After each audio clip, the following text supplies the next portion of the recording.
My name is Butler. I'm a visual narrative designer. I wasn't really a brilliant sketcher or drawer, even though I did quite a lot of it. I wasn't that naturally talented at it, but when it came to kind of mixing it with computing, I kind of found a comfort in that. Yeah, we always had kind of computers and stuff. My dad had them, and then in our school we had really old Macs.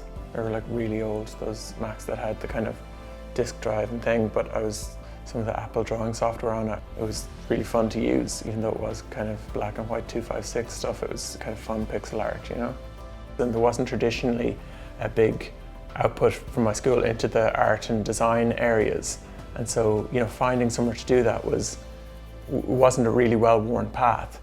Yeah, did the Leaving Cert and I got my choice, which was Sligo, which was great. It was really nice. It was nice to come up to Sligo and kind of live in the Northwest and kind of experience the creativity up here.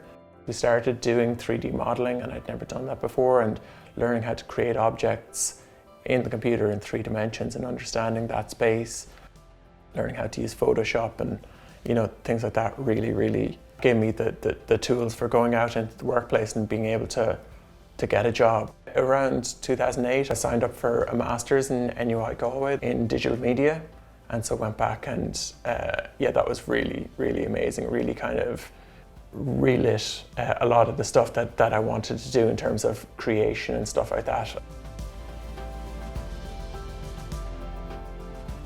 So I ended up creating a typeface in 2015 that was a generative piece, so I programmed it, and it won an award at the Type Directors Club in New York. A company contacted me in LA then to come out and work with them the following year.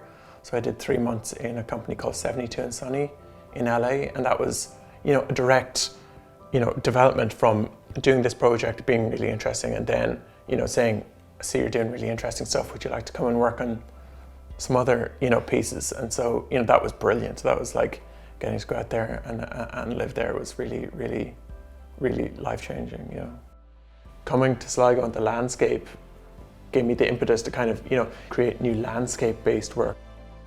I kind of call it visual narrative design overall, the work that I do. So it's cycling through the different type of landscapes that we fed into it. So forest environments like this, and even the changing of the seasons. You can see mountainous, you can see shoreline coming in, and the blue that brings. It's really feeding this a piece of information and allowing the model to do some of the work, and then to not get in the computer's way slightly. And I love that about, walking away and leaving something like this and coming back and, having maybe a feeling of what it might look like, but being surprised by the computer.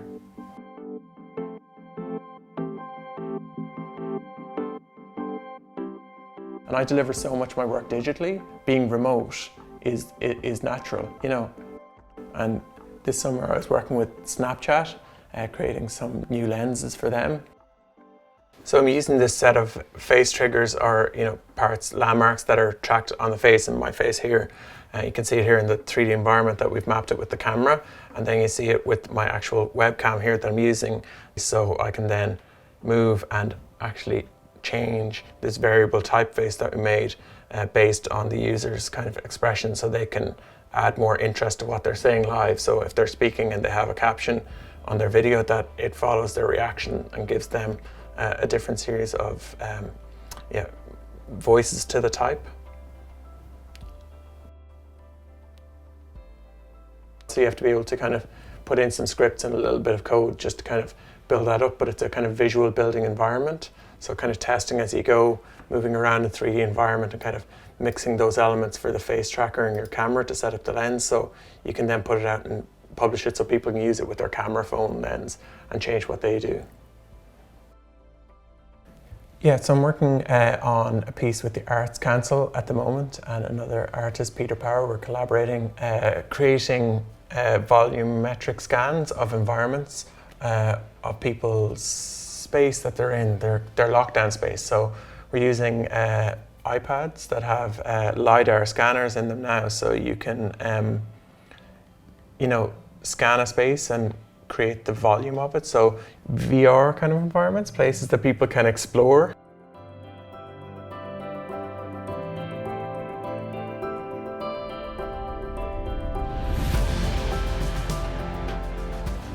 I'm always looking for spaces like this because they're really interesting geometry. So actually using the LiDAR to scan this and creates a really interesting scan that I can then take to a virtual environment on the computer and kind of recreate.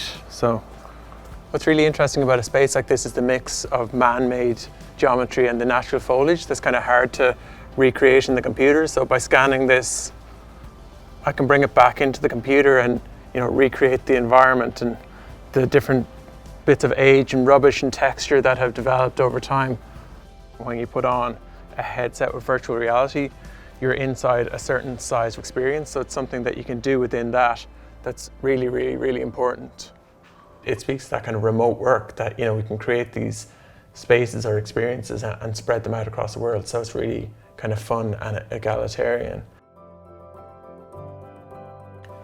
If you're thinking about design as a career, look into the different areas that are there. It's so broad. You might be just interested in graphics or just in video. A lot of the jobs that are there now, in terms of like visual communications, weren't there 10 years ago. What are the core skills that you like? And if you can really kind of focus on those and the process of creativity, whatever changes in terms of technology and career and anything like that, you can apply those kind of core skills to it.